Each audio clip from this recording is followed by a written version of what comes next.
Panier de la ménagère et conjoncture actuelle. Mesdames et messieurs, on en parle ce matin avec deux grands hommes qui sont, non, l'un est marié, l'autre est célibataire, j'allais dire qu'ils sont très mariés. Je ne sais pas si les célibataires, lui, il aura une idée par rapport au panier de la ménagère. Il va nous le dire. Je les taquine comme ça, hein, jusqu'à ce qu'il va se marier.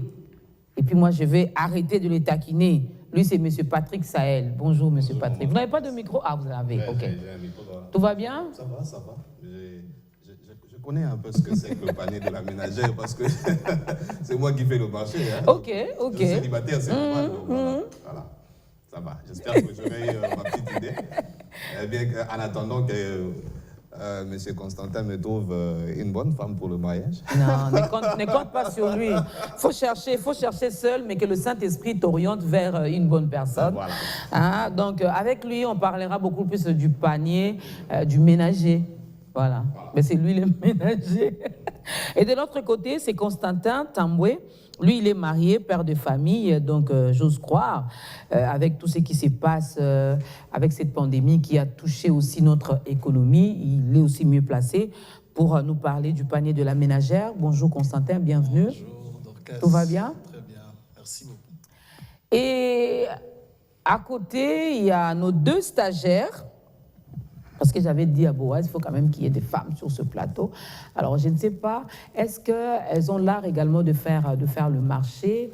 Est-ce qu'elles ont l'art également de préparer, de faire le ménage également chez elles à la maison? Parce que nos jeunes filles d'aujourd'hui, ben, elles ne sont pas faciles, elles sont tellement androïdes que... Alors, elles vont nous prouver le contraire sur ce plateau. Je suis avec Rebecca Malou de ce côté. Rebecca Malou, bonjour. Bonjour. C'est Malou ou c'est Malou? Malou. Ça veut dire quoi? Rapproche le micro de la bouche. Parce que je ne sais pas. Parce que tu n'as jamais cherché à le savoir. Bon, il y a les autres qui disent problème. Bon, Ouais. Chez les Constantins, ça veut dire problème. Naturellement. Chez les Constantins, ça veut dire problème. Mais chez nous, peut-être que ça veut dire autre chose. C'est le nom de ma mère aussi. Ok. Et même ma fille. Mal. Ok. Mal. C'est pas des chambres de naissance, on prend le nom de mal. Oui. Non, c'est d'abord un nom. Oui, mais c'est un nom qui a une signification. Vous voulez qu'on en parle? Ou bien qu'on Non, ça ne fait pas partie du panier de la ménagère. Mais c'est toujours important, surtout sur le plan spirituel. Hein. On ne va pas faire un débat là-dessus, mais sur le plan spirituel également, il faut toujours tenir compte de certains noms que nous donnons à nos enfants. Nous que nous donnons portons. ces noms peut-être. C'est juste un Elle, c'est identifiant. Un identifiant. Donc, c'est Un simple identifiant de pour- problème. Non, non, pas de problème. Ok. C'est juste pour identifier la personne. Et à côté de Constantin, il y a Sarah Njonjo. Ce nom ici me fait mal au mâchoire. Hein. Njonjo. Sarah, bienvenue. Merci, madame. Njonjo, ça veut dire quoi? Tu auras des problèmes avec tous les noms ce matin. Je te dis. Hein. Marteau. Marteau. Oui. Ok. Ok. Ah, les hommes, faites attention sur ce plateau. On va bien se comporter. Non. Non. Le panier va subir des marteaux ce matin. Alors, on va parler. Alors, lorsque nous parlons du panier de la ménagère, c'est l'ensemble de produits alimentaires et d'entretien les plus courants utilisés comme référence pour les calculs du coût de la vie. Hein, en lingala, je ne sais pas le dire exactement comme il se doit, mais je vais essayer. Pour ceux-là qui veulent également participer à ces tranches d'animation matinale, il y a notre numéro qui est affiché au bas de l'écran. Donc, le lot zolobela qui tunga ya ba maman, hein, qui tunga ya maman, mingi wenzeti, bilo to tchaka na kati ki tunga wana, tant to kenda wenze bakabela biso ngote, to sombaka.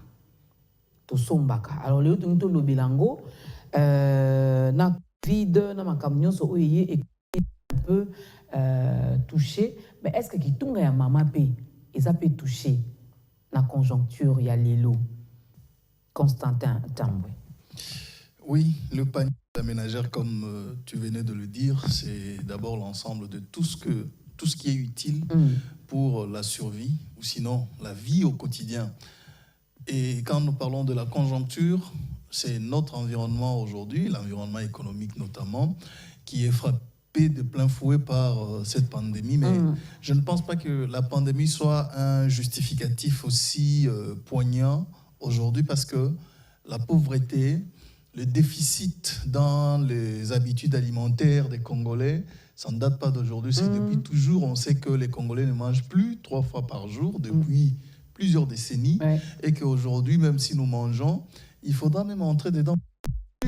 Qu'est-ce que nous mangeons et qu'est-ce que ça nous apporte dans notre santé. Et que tout ça soit en qualité et justement, en quantité. en quantité, déjà, ça pose problème. Donc, la qualité baisse suffisamment. Et surtout quand on sait qu'à Kinshasa et dans les grands centres, pour la plupart, c'est du surgelé,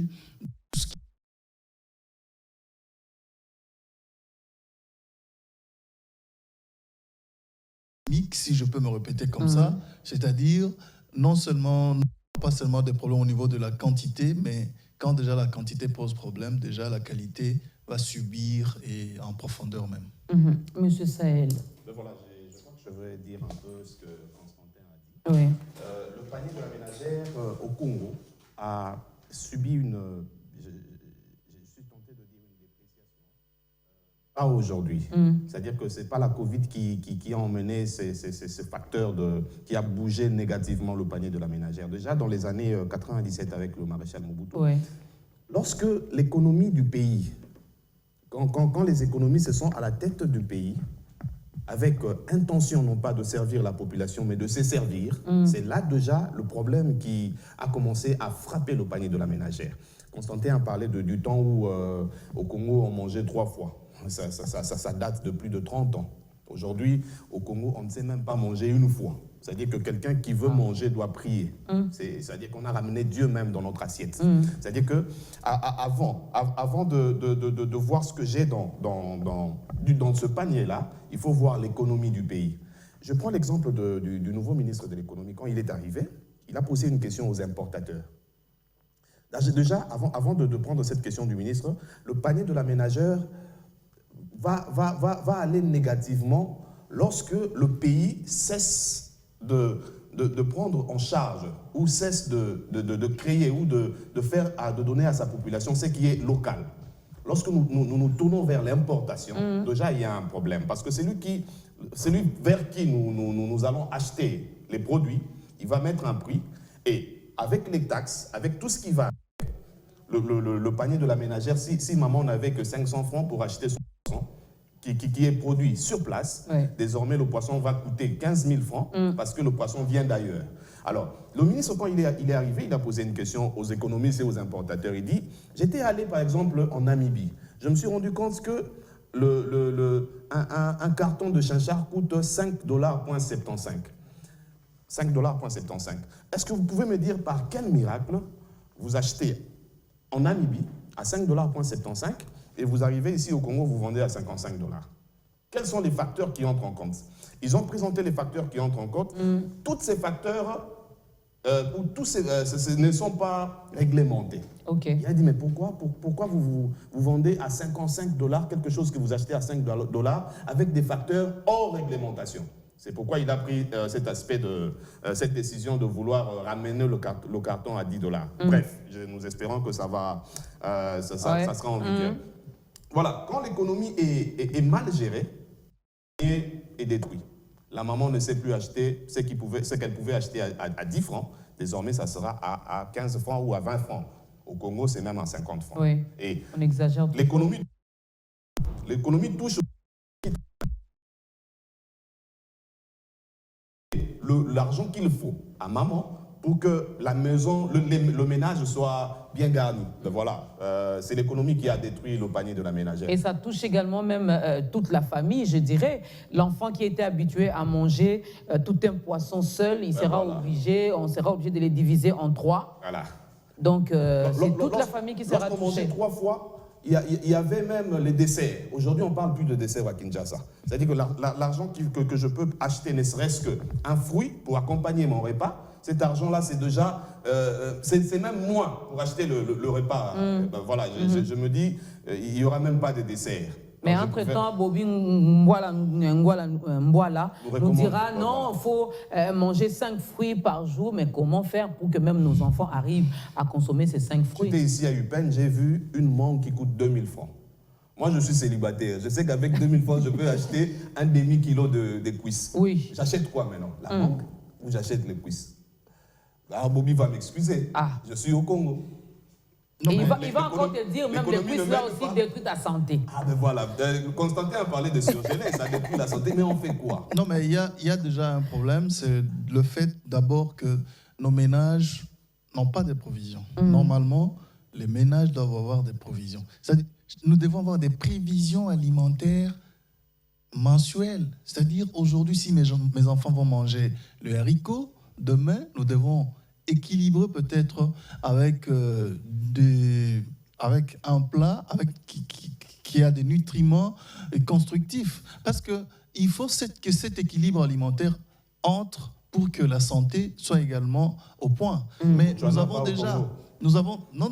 S'il vous plaît, c'est pas seulement une question de Botswana. Je parle de pays où l'économie est stable. Oui. C'est pourquoi ils peuvent penser des prévisions et de provisions. Oui. C'est les prévisions Mais qui tu emmènent... sais que surtout en parlant de provisions, Constantin, tu ne vas pas nous contredire, mais tu sais que sur 10 maisons, sur 10 familles, à peine peut-être 2 familles ou 3 sur 10 arrivent à faire, quand on parle de la provision, je vois vraiment la provision comme surtout ma mère les faisait également dans le temps. Non, mais la ce qui provision, n'est plus le cas. La provision aujourd'hui, il faut l'oublier. Mais je parle des prévisions. Ok. C'est-à-dire, savoir équilibrer l'alimentation dans un ménage, c'est très important. C'est pour prévenir les enfants à ne pas s'habituer à une seule catégorie d'aliments. Et cela les permettra à croître, mais aussi en intelligence. Vous voyez aujourd'hui nos enfants, peut-être, ils ont aussi en quelque sorte un déficit au niveau de leur intelligence. Pourquoi? Parce que ce qu'ils mangent, j'ai parlé de la qualité, mais je ne toucherai pas la quantité parce que ça pose déjà problème. Tout ce que nous remplissons les ventres des enfants, est-ce que vous pensez que c'est de la bonne nourriture? Non. Pour que les familles parviennent à combler ce déficit, il faut de vraies prévisions. Les prévisions, c'est-à-dire équilibrer au niveau de l'alimentation, que les foyers ne s'alimentent pas des mêmes aliments, et surtout quand c'est du surgelé tous les jours. Mais tout cela, ça demande des moyens, et alors, des moyens, c'est ce qui pose déjà problème, les gros même. Voilà, nous disons merci à Magloire Mbaki, qui est scotché également en ce moment. Donc, sache que désormais, c'est Dieu. Tu l'as toujours su, mais là, maintenant, je te confirme encore ce matin que c'est Dieu qui est ton papa. Hein? C'est lui qui est désormais ton papa en tout et pour tout. Alors, Sarah et Rebecca vont également intervenir en tant que femmes. Les hommes ont parlé. Eux aussi, ils ont subi aussi d'une manière ou d'une autre, parce que lorsqu'il y a hausse, lorsqu'il y a... avec la conjoncture actuelle, le papa trouve que son porte-monnaie, là aussi, doit bouger. Et maman dit, tu vois ce que tu as l'habitude de me donner. Désormais, il faudra ajouter encore, parce qu'au marché, il y a la hausse de prix, il y a ceci et cela. Alors, Rebecca, parlons du panier de la ménagère. Toi, en tant que femme, tu vis également au Congo, précisément à Kinshasa. Qu'est-ce que tu peux dire par rapport à ça, partant de la conjoncture actuelle? Bon, pour moi, je trouve qu'il y a le quoi. Les histoires se commentent facilement au marché. Des fois, tu pars au marché pour acheter, par exemple, un poulet. Des fois, un poulet de 12, comment on dit? 12 kilos. 12 kilos à 6 000 francs.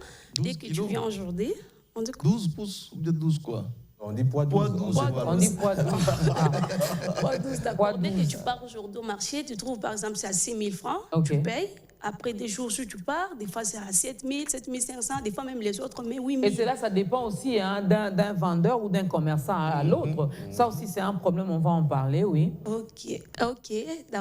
Ça, d'abord, ça crée déjà un problème parce qu'aujourd'hui, tu pars, tu trouves d'autres prix. Donc, à chaque fois que tu pars au marché, il faut donc augmenter l'argent toutefois. Aujourd'hui, si tu pars avec 5 000, demain, tu iras avec 7 000, 7 500, des fois 8 000 francs. Ça aussi, ce n'est pas normal. Comment on peut nourrir nos corps si on n'a pas de bons repas, quoi. Sarah.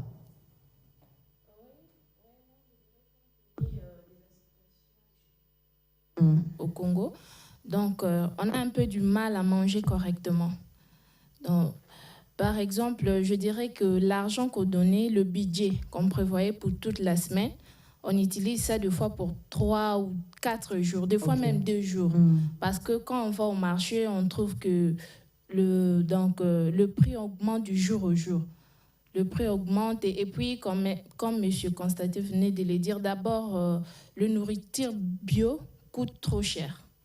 Donc, on est obligé de manger de nourriture juste. Et ces derniers temps, donc, on ne s'occupe plus de la qualité, mais plutôt de quantité. Donc, les enfants mangent seulement pour manger. Donc, on mange parce qu'on est faim. Donc, c'est pas assez vraiment qui vient de notre... Oui. On ne cherche pas. On mange seulement parce qu'on a faim. Et comme on a faim, ben, on va manger. On ne tient pas compte de la qualité de ce que nous mangeons. Alors, lors du débat au Conseil des ministres du 25 juin dernier, le gouvernement avait donc décidé, j'aurais bien voulu que Parfaite soit avec nous sur ce plateau parce qu'elle a vraiment la liste de ces différents prix. Le gouvernement avait décidé donc de la réduction des prix de produits surgelés dans la ville de Kinshasa, pour ne parler que de Kinshasa.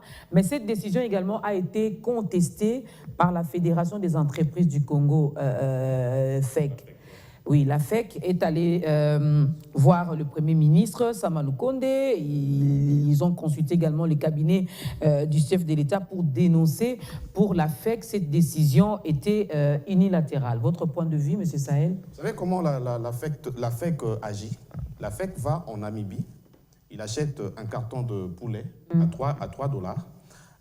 La FEC, au lieu de ramener le carton de poulet à Kinshasa, la FEC va créer, en fait, certains membres de cette organisation, va créer une structure qui va vendre ce produit à Kinshasa. C'est-à-dire, il achète en Namibie à 3 $. Cette structure-là appartient à ces mêmes personnes, juste pour augmenter le prix. Ils vendent à cette structure-là à 20 $. Et la structure qui va vendre, qui va couler le produit dans Kinshasa, va vendre le même produit à 55 $. Et la structure dit, c'est parce que j'ai payé les taxes, alors qu'ils sont exonérés, alors qu'ils n'ont pas de taxes à payer. C'est-à-dire que la FEC, vous savez pourquoi Orgaman est parti? C'est parce que ces gens-là voulaient avoir le monopole d'importation et d'exportation de nos produits. Eux-mêmes qui tuent les Congolais. Parce qu'ils sont allés voir le ministre, heureusement, et moi j'ai dit merci au Premier ministre parce qu'il a maintenu. Il a dit à son ministre d'économie, il faut maintenir la décision. D'ici là, je crois que dans 1 ou 2 semaines, ça sera promulgué, on va acheter ce... Et puis, c'est que moi j'ai aimé avec le ministre. On va acheter, mais tu sais comment ça se passe également avec nous. C'est vrai que lui, il maintient sa décision, mais tu sais que la quantité, comment je peux dire ça, Constantin, je ne sais pas si tu peux me prêter le mot. Je prends l'exemple du pain. Quand on dit, bon, on garde quand même ce pain à 200 francs. On sait que le pain était comme ça, à 200, mais puisque les vendeurs, les commerçants, les boulangers, les pâtissiers ont décidé finalement d'augmenter le prix à 400, mais le gouvernement refuse, qu'est-ce qu'ils font? Ils diminuent le volume. Voilà. Mais c'est pourquoi moi j'ai dit, j'ai loué le ministre, parce qu'il a frappé fort. Pendant qu'il dit à la FEC, et aux exportateurs de baisser le prix, lui-même est allé en Namibie. Il a commandé plus de 8000 tonnes. C'est-à-dire qu'il va couler le produit dans le marché. Si vous voulez vendre votre produit à 55 $ comme d'habitude, lui déjà il a un produit qui va couler. Et la population va s'habituer à acheter le même produit à 10 $. Et ils n'auront pas de choix. Ils n'auront plus de choix. Et alors, j'espère que Constantin ne veut pas me contredire parce que lui, il est membre de la FEC. De la FEC. Non, mais écoutez. Bon, en fait, Dieu merci, si je devenais membre de la FEC demain, je pourrais aider à alléger d'autres choses. Ça, il faut qu'on se le dise. Vous savez, le patronat congolais, en fait, dans le domaine du commerce partout, il y a toujours ces mêmes difficultés au niveau de l'harmonisation de vues autour de prix des biens et services. C'est ce qui se passe chez nous au Congo. C'est vrai qu'il y avait un flou qui a persisté là-dessus sur les prix des biens à l'importation depuis des décennies. Et voilà qu'aujourd'hui, le gouvernement vient de découvrir, parce que je me rappelle, l'année passée, le président de la République a reçu même une délégation de membres du gouvernement du Namibie qui sont venus le voir pour essayer de parler. Je pense que c'est là peut-être qu'est parti tout ça, je suppose. Mais sinon, le gouvernement devrait faire comme ça se passe au niveau de la vente de produits pétroliers, par exemple. C'est le gouvernement qui fixe le prix. Et quand il y a déficit, c'est lui qui va combler. Comment ça se passe là-bas? Le gouvernement a réuni tous les investisseurs dans le domaine. Il va voir aussi les fournisseurs et ensemble, il se fixe et sur le prix et sur les transports de ces produits sur les territoires congolais. Et arrivé sur le territoire congolais, le gouvernement crée une entreprise mixte où il y a le privé et le public. C'est l'entreprise qu'on appelle la CEP Congo. Okay. Lui gère le produit sur le territoire national, il les achemine dans les grands centres et il les redistribue en même temps et le gouvernement garde le monopole et du prix et le contrôle au niveau de l'importation et même de la distribution au niveau interne. Et ça devait se passer comme ça dans toutes les filières économiques, et notamment dans le secteur alimentaire, par exemple. Si le gouvernement réhabilitait sa compagnie maritime congolaise, qui pourrait être le transporteur majeur sur les eaux des mers, je pense qu'on n'aurait pas les mêmes difficultés. C'est-à-dire on acheminerait des produits alimentaires sans spéculer sur les prix, parce que déjà le gouvernement lui-même aura ses bateaux, et en plus de ça, le gouvernement devra faciliter ses investisseurs à créer de vrais incubateurs dans lesquels il aura une mainmise, il pourra contrôler pour savoir qu'est-ce qu'on importe, à quel prix et qu'est-ce que coûte le transport et comment il faudra le vendre. Quand vous allez partout ailleurs, même le prix d'une boîte d'allumettes, c'est le gouvernement qui fixe le prix parce qu'il y a ce qu'on appelle la structure des prix que les ministères de l'économie publient partout. Et ça doit se passer comme ça chez nous. Ça serait une solution, mais à long terme. Mais aujourd'hui, la population est en train d'en pâtir parce que le gouvernement n'a pas réfléchi en amont par rapport à cette situation. Mais aujourd'hui, le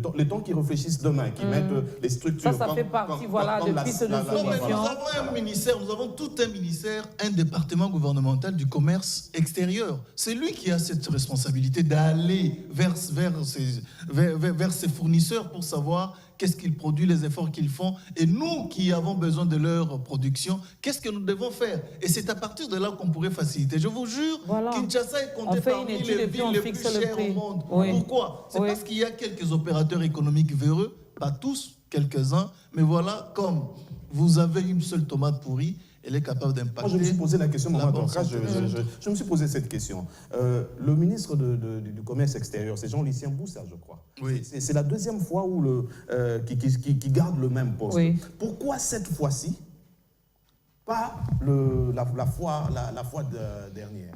C'est-à-dire que, parce que quand le ministre de l'économie est arrivé, c'était sa première démarche. Il est allé en Namibie. Quand le président a reçu les Namibiens ici, et juste après, le ministre a organisé une équipe qui sont allés en Namibie. Au retour, ils ont contacté la FEC. La FEC, nous devons discuter. Et vous savez ce qu'ils ont fait? Ils ont envoyé les personnes qui n'avaient pas de décision. C'est ces personnes-là qui ont vu le ministre. C'est-à-dire qu'ils ont fait c'est comment vous l'appelez, le numéro 1 des patrons congolais. Moi, je ne peux pas venir. Alors que le ministre voulait discuter. Voilà. Et quand le ministre a fait ses recherches, il s'est rendu compte que ces gens-là escroquent la population. Ces gens-là la population est en train de souffrir à cause d'eux. Et là, il a pris la décision. Désormais, comme là-bas, c'est $3,78, taxe, exonération, alors moi, je mets à $10. À $10. Moi, j'ai mis à $10, mais c'est que Constantin a dit, je crois, Constantin, tu vas revenir sur ça, parce que vers la fin, on aura également à proposer quelques pistes de solutions. On ne va pas aller loin, ici seulement à Brazzaville, de l'autre côté de la rive, lorsque vous arrivez, le même produit coûte le même prix partout, peu importe le coin où vous vous trouvez. Mais ici, chez nous, déjà quand vous êtes, je prends seulement l'exemple de Ngaliema, quand vous êtes en Ngaliema, le même produit qui coûte 500 francs en Ngaliema, quand vous descendez vers Selemba, où c'est à 300 francs. Quand vous continuez vers Matadi Kibala, c'est à 250 francs. Vous allez à Tchang, où c'est à 100 francs, 150 francs. Je me suis toujours posé la question, mais ce sont les mêmes produits. Non, mais Dorcas, vous savez, c'est comme, prenons l'exemple de la bière. Tous les produits brassicoles, c'est le même prix partout. Pourquoi? C'est parce que le gouvernement a dit, écoutez, les taxes, j'en discute avec les producteurs au niveau de la source, qu'on sache combien ça va coûter et combien l'État pourrait récupérer. Ce qui fait qu'aujourd'hui, les nganda, les bars, tout ce que nous connaissons, nos buvettes, elles n'ont pas beaucoup de charges en termes de fiscalité parce qu'elles ne font que rembourser leur prix d'achat et l'entreprise vient reverser une petite commission selon le rythme de leur achat. C'est-à-dire qu'il y a une petite commission. Si vous avez, par exemple, acheté des produits à hauteur de 100% et on vous ajoute dans votre 100% 5 ou 10% et c'est ce qui pourrait être votre bénéfice. Et ça dépend de vos efforts. Et par là, le gouvernement a bien organisé les choses, mais dans d'autres secteurs et des secteurs vitaux, il peut le faire également dans d'autres secteurs. Oui, mais c'est justement ce que nous disons. Alors, on va prendre rapidement les baladeurs. Il y a également les Quinois. Les Quinois qui ont bien voulu parler au micro de On est ensemble par Boaza Opela. Et juste après, je ne sais pas si ça prendra combien de minutes, mais si c'est 5 minutes, on pourra enchaîner directement avec la pub.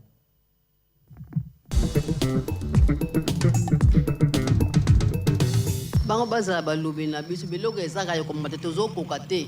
Il faut biloko penze zonga bana na ndako tozokotala bana siko bazotanga kolia na ndako ezokoka na te biloko tolingi penze kita tozokoka te vi penze zana no cher. Tozana posa mutu nyonso pa lia pa lata ndenge esengeli tozokoka te. Biloko ezaka ya komata ekitaka kaka te.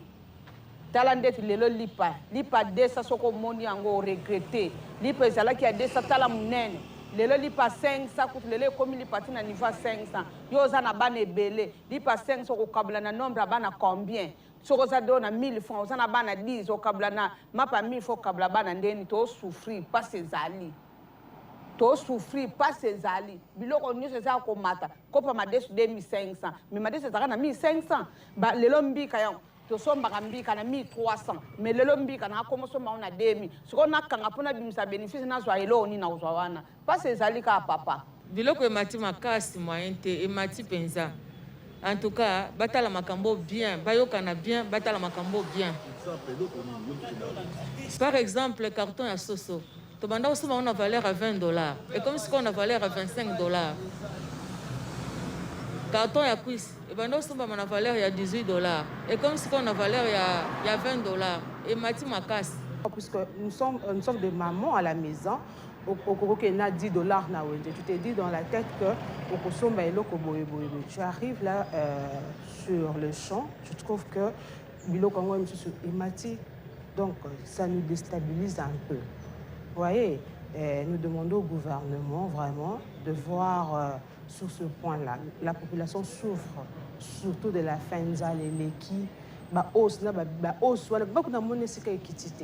pour moi, les prix sont toujours rigolos.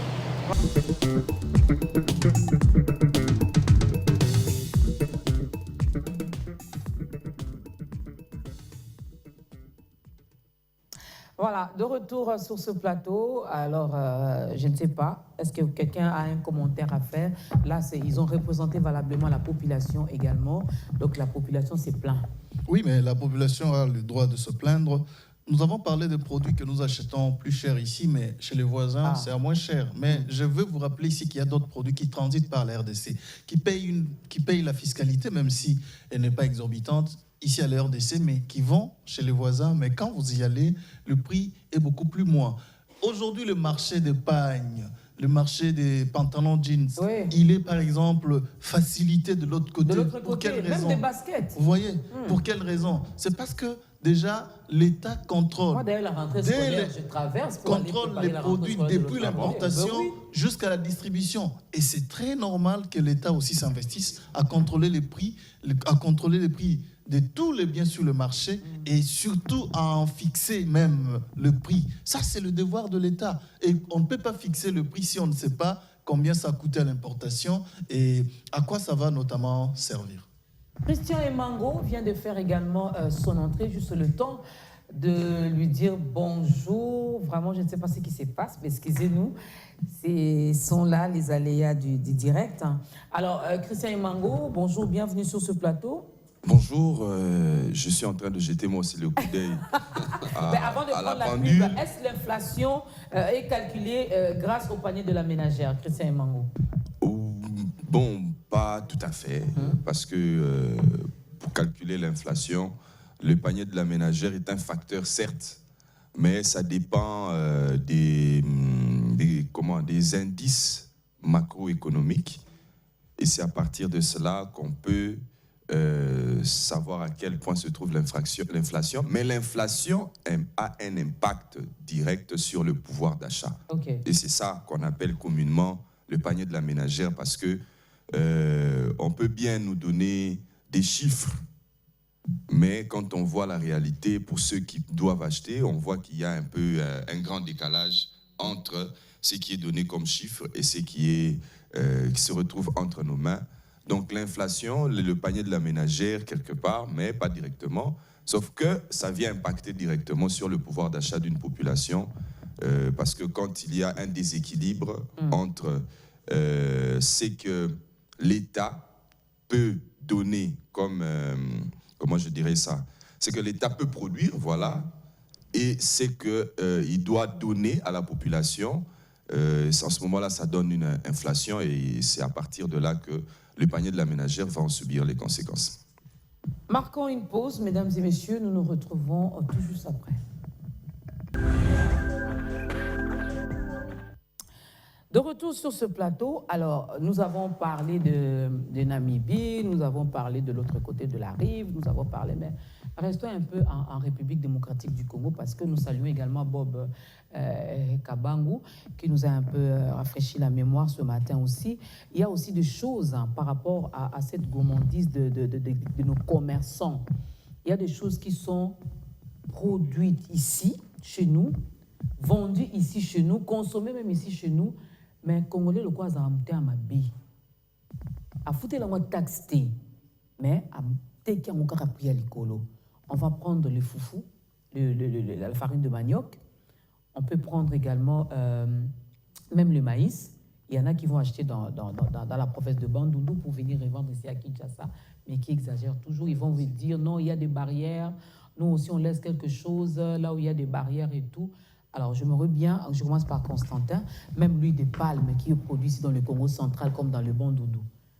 Non, mais ça, c'est un sérieux problème aussi. Je pense que c'est une sorte de démon congolais. Vous voyez, la spéculation sur les prix. Avec toutes les prières qui sont... Nous vendons par moments sur base des apparences aussi, des humeurs. Merci. Vous voyez ça? C'est un sérieux problème. C'est comme moi, par moment, il y a des choses quand je veux avoir quelque chose sur nos marchés informels ici, je me dis, je peux envoyer quelqu'un. Oui. Parce que quand j'y vais, on me dit, non, écoutez, c'est autant. Je me rappelle une fois... Moi, je l'ai fait aussi avec le poisson frais. Au niveau de mon divan, je parle justement de poissons frais. Je parle de poissons frais, fraîchement pêchés de notre fleuve, ici. Un poisson d'environ 3 kilos, j'arrive, maman, combien je peux acheter ça? Elle me dit 230 000 francs. J'ai dit, mais c'est combien de cartons de chinchard? Déjà, même si ça coûtait cher. Vous voyez, ce qui vient d'ailleurs, de plus loin, coûte par moment beaucoup moins cher que ce que nous produisons sur place. Prenons même les mangues ici. Ceux qui vont acheter les mangues sous les arbres, là, on les cueille. Ils achètent parfois même, je peux même dire, environ gratuit. Vous voyez, mais lorsqu'ils vous amènent dans les centres, dans les quartiers d'affaires comme Gombe, c'est beaucoup d'argent. Je disais ici que l'État devait réglementer tout ça. Quand vous allez ailleurs, le salaire d'un employé, il est calculé sur base de ses charges. Prenons par exemple ce que nous dépensons pour payer les loyers ici. Ailleurs, l'État vous facilite d'avoir votre propre propriété, votre maison. Et ce qui pouvait vous servir pour payer les loyers chaque mois, ça vous servira cette fois-là pour soit rembourser votre crédit à la banque, ou sinon, ça vous servirait d'épargne. Mais chez nous, quand on vous paye, vous dépensez tout à la fois et on dit non, les Congolais n'ont pas d'épargne. Oui, exactement. Parce que déjà, l'État ne leur facilite pas certaines choses, notamment en ce qui concerne la première difficulté quand vous vivez à Kinshasa, par exemple, c'est avoir une maison. Hein. Vous voyez, quand vous avez votre maison, vous êtes déjà sauvé.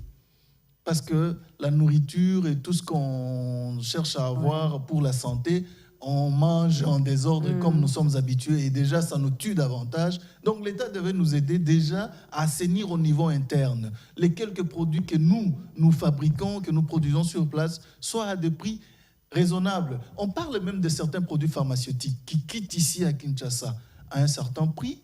On va les revendre dans les pays voisins, comme l'Angola et même Congo-Brazzaville, à des prix raisonnables. Mais quand vous venez les acheter ici chez nous, ça coûte beaucoup plus cher. Pour quelle raison? C'est pourquoi j'ai dit c'est une sorte de démo congolais sur la spéculation des prix. L'État est aux abonnés absents. Je prends deux exemples, Maman Dorcas. Ce qui est produit ici, vendu ici, et ce qui est produit ici, qui est vendu ailleurs, pour que nous puissions acheter là-bas et venir consommer ici encore. Je vais à Yumbi ou à Nyoki, là où sort notre gouverneur de la ville. Vous achetez une vache à 300 000 francs congolais. 300 000 francs congolais. Vous payez 50 000 francs congolais pour le transport et arrivé ici, vous payez 20 $ pour la taxe. 350, 40 000 francs, 390 000. 90. Mais la même personne qui a dépensé 390 000 francs congolais, elle vient, elle te vend la vache à 800 $. Le Congolais, c'est ce que Constantin appelait le démon congolais. Vous allez à l'est de mon pays. Le démon de spéculation. Voilà. Vous allez à l'est de mon pays, on produit du café. Oui. Mais le gouvernement étant aux abonnés absents, le Français, il vient, il achète le café au Congo. Mais nous avons besoin du produit fini. Nous allons chez les Français. Nous rachetons le produit fini et nous venons vendre ici 4 fois plus ou même 10 fois plus. C'est parce que la matière première est partie d'ici. Voilà, alors que la matière première vient d'ici. C'est Mango, que dit la loi par rapport à tout ça? Bon, la loi est là pour fixer le prix. Enfin, pour... la loi prévue, il y a une loi sur la réglementation des prix ici au Congo qui lutte contre la concurrence déloyale. Mais c'est exactement cette expression-là, concurrence déloyale, qu'on n'a pas bien assimilée, ni par la population, ni par nos autorités. Vous savez, il y avait une époque où, pour aller dans un supermarché, il fallait être quelqu'un qui est sorti de la cuisse des Jupiters. En tout cas, c'était très spécial. Et cela a été dû effectivement à ce qui était la raison de la douane ici au Congo. C'est-à-dire que les gens, et même là où se retrouvaient ces supermarchés-là, c'était des quartiers UP, où la taxe dans ces quartiers-là coûtait énormément cher, l'impôt n'en parlons pas. Alors ils ont fixé un certain prix. En même temps, je crois que vers les années 2006 ici, les Chinois ont afflué. Les Indo-Pakistanais étaient déjà là, les Libanais étaient déjà là, mais quand les Chinois sont arrivés, ils ont apporté d'autres produits et ça a eu comme conséquence que ceux qui avaient par exemple des supermarchés et qui étaient des Congolais ici en RDC étaient obligés de casser le prix. Mais même en cassant le prix, c'est-à-dire en diminuant le prix, vous vous rendez compte qu'il y a parfois même la corruption qui passe à la frontière où une personne vient, elle déclare telle quantité de produits, mais ce qu'elle fait entrer est plus que ce qu'elle a déclaré, au point qu'elle va inonder le marché. Vous, vos produits disparaissent comme ça. Vous êtes obligé d'augmenter les prix pour la concurrencer cette personne-là, mais malheureusement, vous n'avez pas autant de marchandises comme elle. Au finish, vous êtes obligé de fermer. Moi, j'en connais beaucoup qui ont été des hommes d'affaires congolais qui ont perdu de leur marché, qui ont fermé à cause de cette situation-là.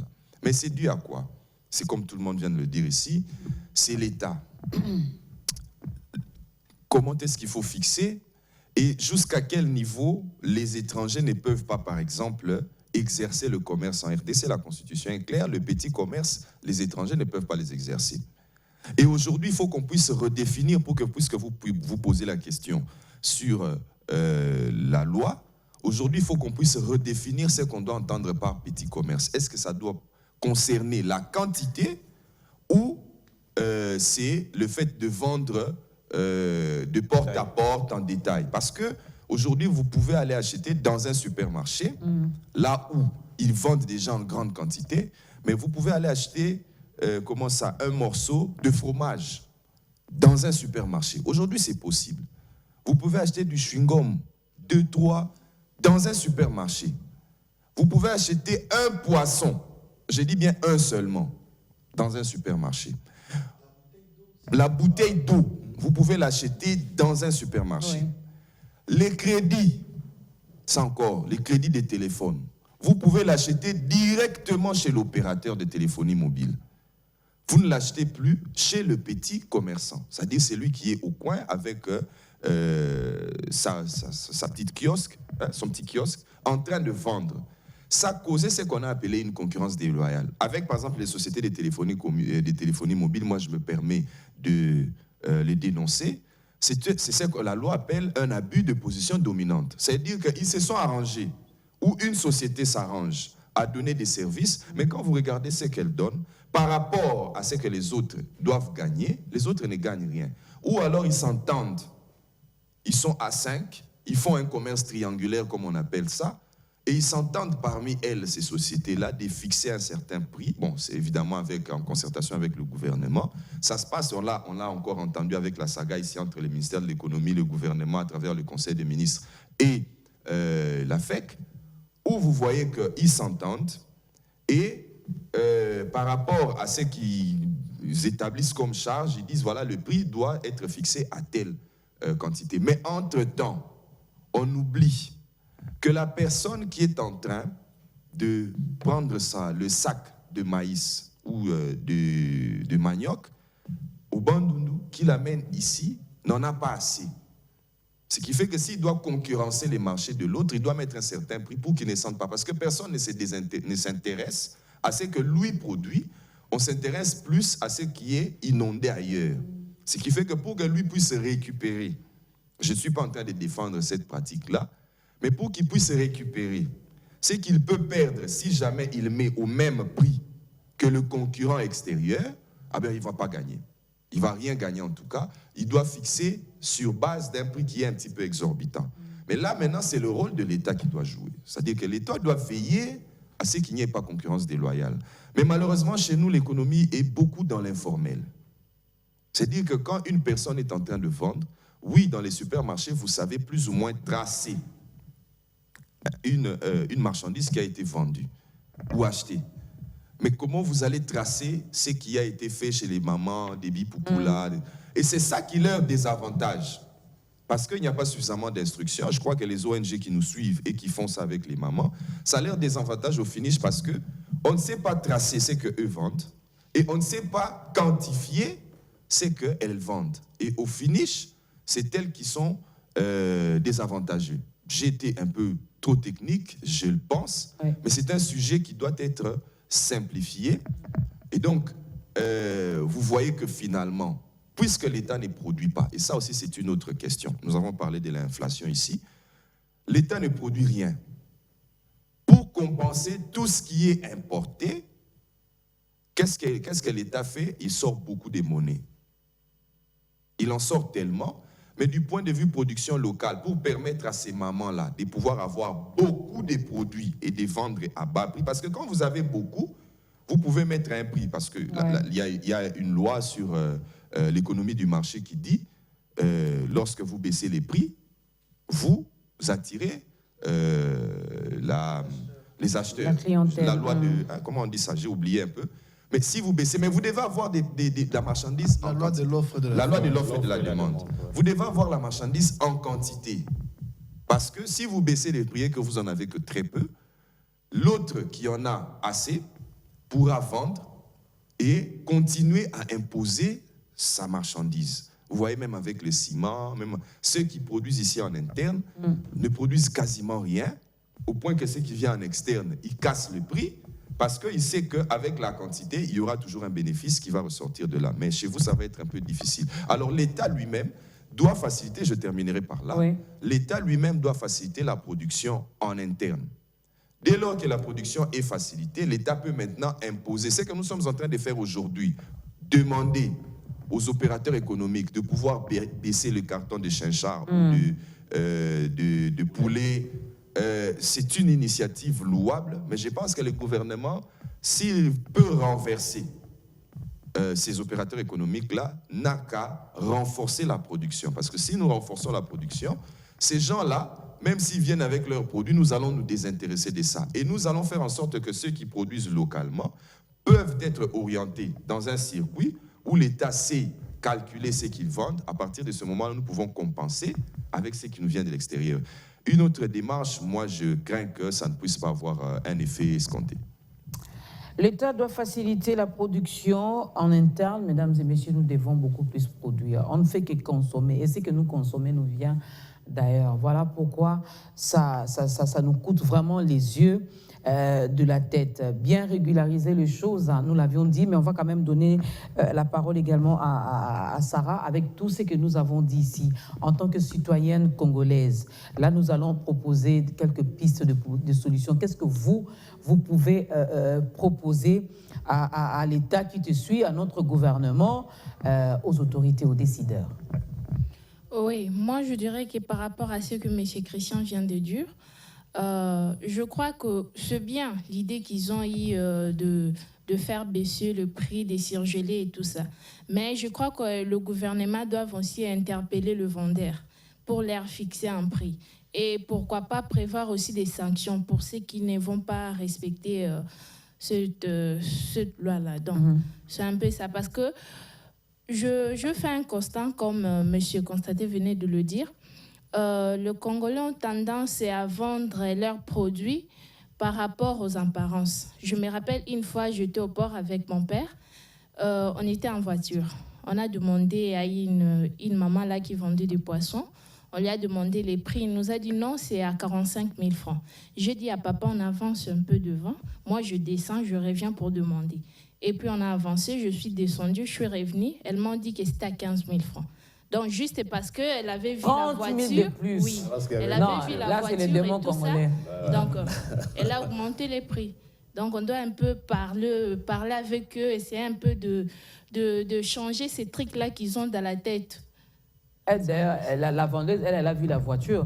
Moi, je n'avais pas de voiture, mais quand déjà avec la couleur de la peau aussi, non, telle que je ne sais pas si elle, non, je ne pense pas qu'elle a le temps de suivre la télé.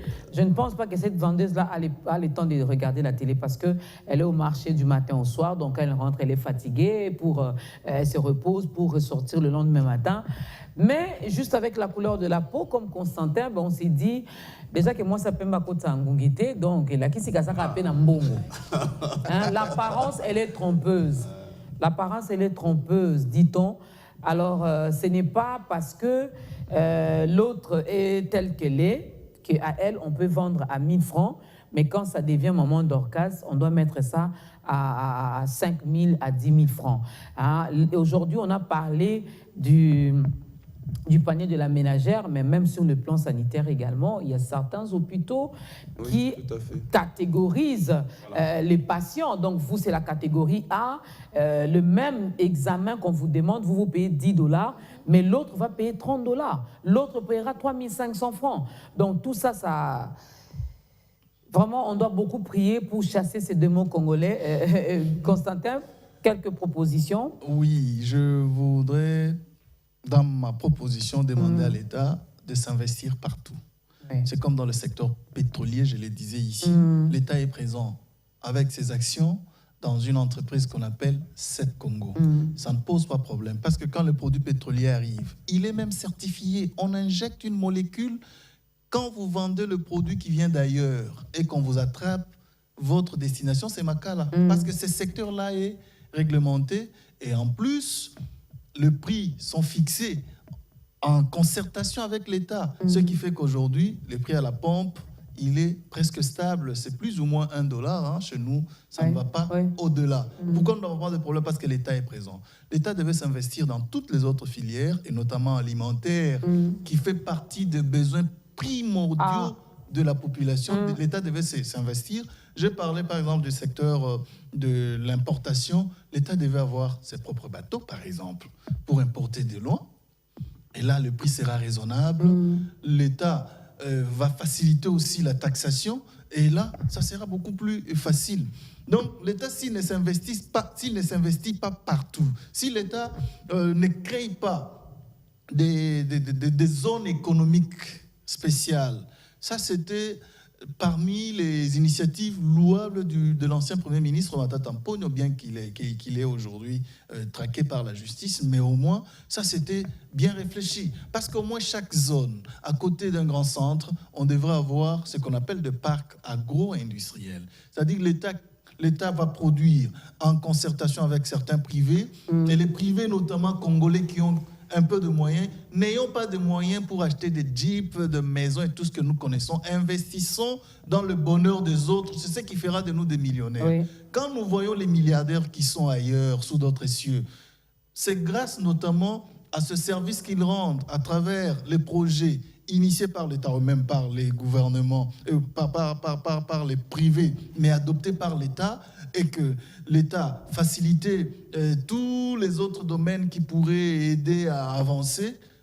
Ça fait que ces pays-là aient des milliardaires, des millionnaires, tout simplement parce que l'État est présent partout. Et notre État devrait aussi s'investir partout pour éviter que les démons des spéculations congolais l'État doit s'investir partout pour empêcher ces démons de qui?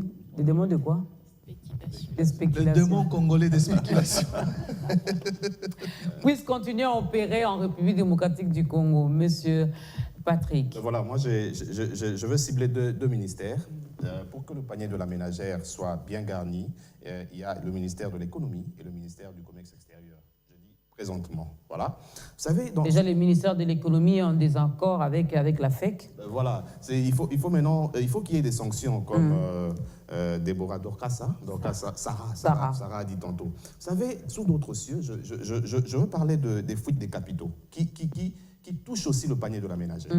Je prends en Asie, la plupart des pays asiatiques, pour stabiliser l'économie, à une certaine période, ils ont refusé, vous savez, Western Union, vous avez vu MoneyGram, toutes ces choses-là, ils ont refusé que l'argent puisse quitter le pays. C'est-à-dire que quand vous êtes, par exemple, au Congo, Western ne fait que recevoir. Western ne peut pas envoyer.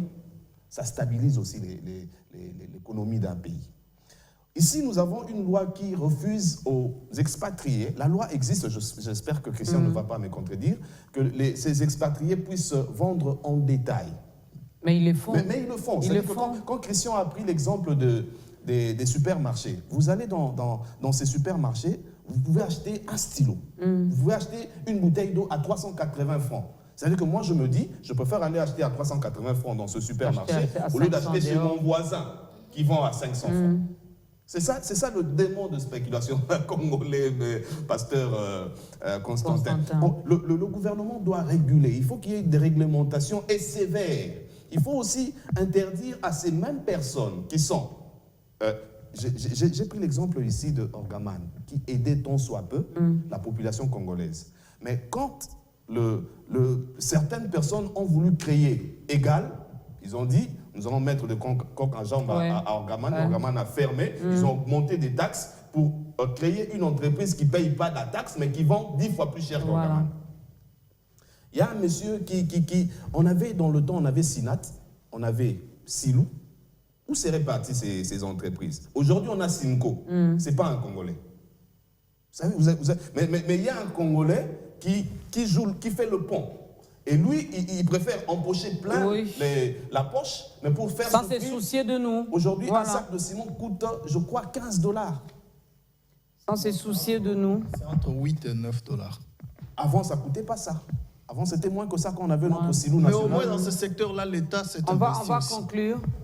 Moi, je voudrais dire, je sais qu'il y a un endroit ici au Congo où il y a des télévisions. Oui, je le dirai en 30 secondes. Il y a beaucoup de télévisions et ils suivent chaque émission. Oui. Hein? C'est à l'Agence nationale des renseignements, comme excuse si j'ai sorti un secret d'État. Mais ils suivent bien ce qui se passe dans les médias. je crois que ça aussi, c'est les renseignements.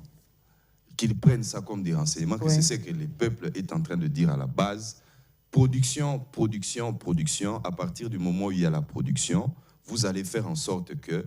Il y a un accord qu'on vient de signer ici, l'accord sur la zone de libre-échange continentale africaine. Beaucoup sont réticents, même si le gouvernement montre beaucoup de vivacité, mais on est réticents pourquoi? Parce que tous les produits qui viendraient des pays qui ont signé cet accord-là ne vont plus payer la douane ici, ne paye que les taxes en interne. Mais on sait combien la douane peut empêcher à ce que ceux qui viennent de l'extérieur puissent nous inonder. Alors, pour ce faire, il faut qu'en contrepartie, l'État congolais puisse être en mesure de produire en quantité, parce que ce que vous avez est belé, vous pouvez acheter. Je termine par là, c'est important. Si vous avez une grande quantité, vous pouvez acheter à bas prix. Celui qui vient acheter comme grossiste n'achète pas au même prix que celui qui vient acheter comme détail. Le grossiste, au Gosomba, on a pris assez. C'est pour ça que si l'État produit, il va faire en sorte que nous-mêmes, nous serons des grossistes et nous allons acheter à bas prix. Ceux qui viendraient avec ce qui va venir, ce qui va passer par l'extérieur, eh bien, il y aura une fixation et ça permettra à ce que nous puissions compenser ces déséquilibres. Merci beaucoup, M. Christian Emango. Merci, M. Patrick Sahel. Merci à Sarah Njonjo. Merci à M. Constantin Tamboué. Il y a beaucoup de choses. Il y avait encore beaucoup de choses à dire par rapport au panier de la ménagère. Mais tout ce que nous demandons aux décideurs, à notre gouvernement, aux deux ministères de l'économie et du commerce, de prendre les choses en main. Produisons déjà agriculture aussi, et pêche et élevage, voilà. Donc lèvons-nous et travaillons ensemble. Nous dans la campagne Bisso on dit biloko na biso et nous demandons aux Congolais de consommer ce qui est à nous. Mais nous ne consommer nini si nous ne produisons pas. Donc nous devons produire et pousser les Congolais à consommer biloko na biso. Tenons compte aussi de la qualité. OCC, pardon. Tenez compte également de la qualité de ce que vous nous proposez à consommer. Il y a beaucoup de maladies qui sont dues à notre alimentation. Entre-temps, vous détruisez vos frères et vos sœurs. Nous quittons Kinshasa pour aller préparer la rentrée scolaire de l'autre côté. Ce n'est pas normal. Pas du tout normal. Ça n'est fini pour aujourd'hui. C'est déjà le mois de juillet, mesdames et messieurs. La semaine vient de commencer avec Dorcas Kapinga. La semaine va continuer. Chaque jour, on est ensemble. Il y aura un présentateur ici et je reviendrai le vendredi, pardon. Je n'entends pas, mais sinon, je serai ici le vendredi avec celle qu'on appelle Julie Sefou. Excusez-moi, je suis en direct. Oui, Boaz. Les gens du Diofa, comment on dit bonjour? On dit comment? Bonjour, Kaka. Embauché là, c'est Sankourou. Bonjour, Mbote, Losako, Jambo, Betouabou. Bonjour, Kiambote qui est nous. Voilà, on se retrouve le vendredi. Merci à toutes les personnes qui ont travaillé, mesdames et messieurs, pour que cette émission passe chez vous. Si vous avez aimé, disons merci à Dieu. Si vous n'avez pas aimé, il y a notre numéro, écrivez-nous, critiquez, envoyez vos suggestions. Nous allons corriger et arranger notre façon de faire les choses. Portez-vous bien et bonne suite de programme sur Biwan.